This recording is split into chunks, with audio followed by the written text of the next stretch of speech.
traveling through Alabama, I stopped off at this beautiful place. This is called Orr Park, and it's probably the first time I've ever been someplace where people come to see the dead trees, not the live. And that's because a local artist has been carving faces and animals into these trees for quite some time now. And if you don't believe me, you just have to look a little harder. I'm not lying. So this all started, I guess, around 1993 when there was a big storm that came through here, apparently, and this local artist named Tingle started carving on all these dead trees. And look at this. Actually, this one on the left was one of his very first, if not the first. The date is 3/23/93. Love these guys. Apparently there are as many as 30 of these carvings here. Some say even up to 40. And they're all over the place. So you really have to maybe come here and spend some time walking around. Come here on a nice day, obviously, so you can enjoy the weather as well. So these guys are probably my new favorite.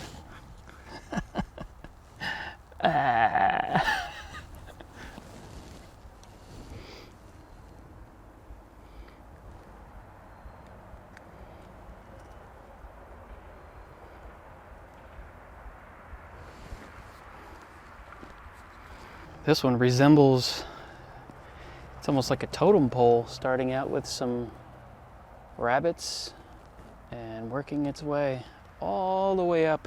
There's even a snake in there. I don't know if you can see that one. And ends with an eagle or something. Some of these carvings jump right out at you, and then some of them you really have to look out for.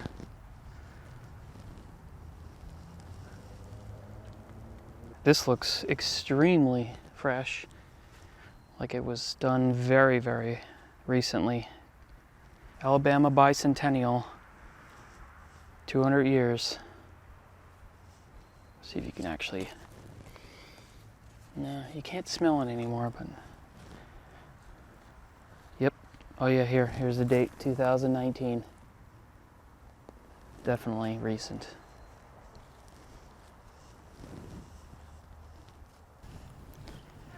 This one here looks very new as well. This is probably one of the newest ones. Looks like it's not even finished, and looks like he did it this past weekend.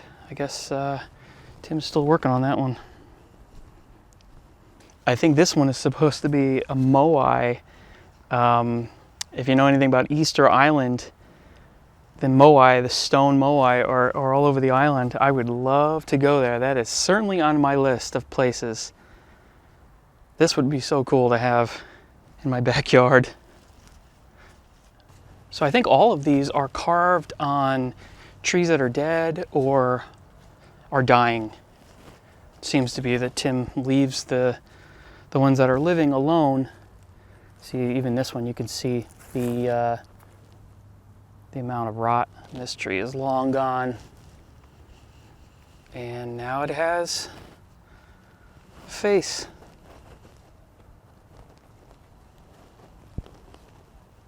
Some of these are really carved out. Look at this one.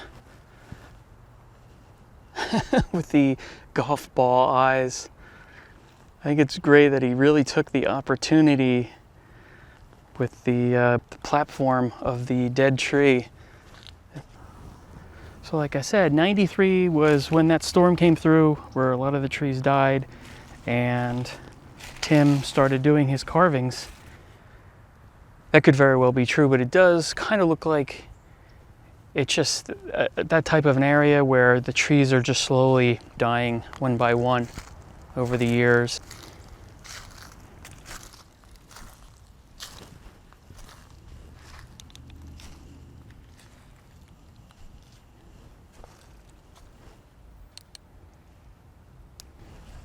You know, what's funny is as you walk around here, you can't help but see the possibilities for future trees. Obviously you don't want them to die, but in the event that they do die, sometimes opportunities will come up. For instance, this would be an amazing snout for a pig or something, but this tree is still very much alive, so it's going to take some time. This one's probably one of my favorites. It really is a lot of detail. Look at the eyes, how well they're carved out. And the teeth. I'll give you an idea on the size. This is compared to my hand, so they're pretty big. Some of these you really have to have a good eye for. Here's an alligator. Which a lot of people walk right by that thinking it's just a log on the ground. This dragon is about maybe 7 feet, maybe 8 feet tall. That's beautiful. You can really see the detail in this one.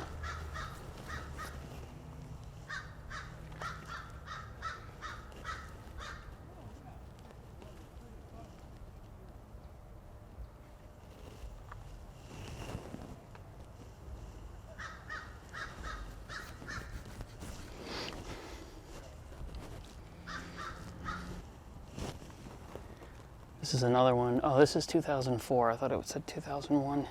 He was very active in the early 2000s, it looks like. Yeah, I mean, the rot continues, whether they're carved or not. You can see that the flower is being rotted away. So it's always changing here. Eventually this won't even be here. Look at that, you can get right inside of his mouth. Use the probably a rotted part of the tree to make the mouth. Very clever.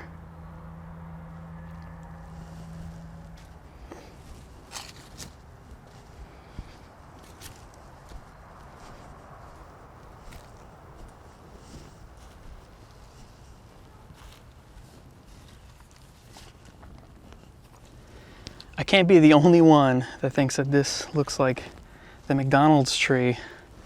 If you remember back in the day, all the restaurants had the tree that the kids could sit at and eat. That reminds me of the tree. I almost walked right past this one, this Native American from 1995. Certainly one of the earlier ones. Looks like it was completely painted at some point. Very detailed.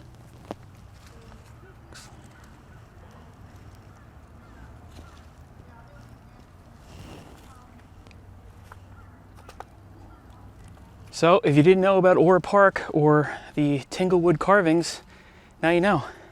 And this brings us to the end of this video.